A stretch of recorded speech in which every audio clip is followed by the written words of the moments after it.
Welcome to Samba Samba. Enjoy the video. In this video, I will explain how to make a creamy roux. First, gather your ingredients.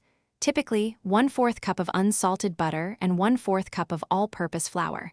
Melt the butter over medium-low heat in a heavy-bottomed saucepan. Once melted, sprinkle in the flour. Whisk continuously for about 1 minute to combine them thoroughly.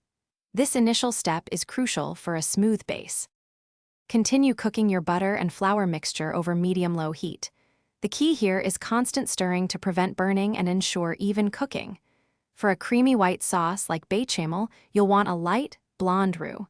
This usually takes about 3 to 5 minutes. The mixture will thicken and develop a slightly nutty aroma.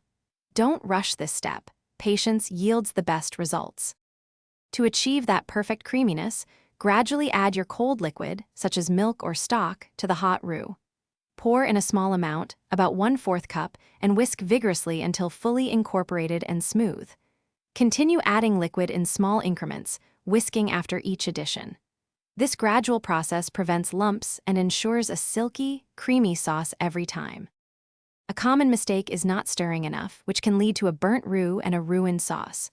Also, remember the temperature rule: hot roux, cold liquid, or cold roux, hot liquid. Mixing hot with hot often results in a lumpy mess.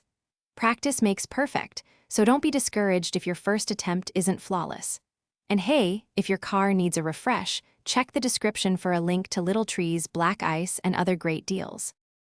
Thanks for watching. Consider subscribing if we helped you.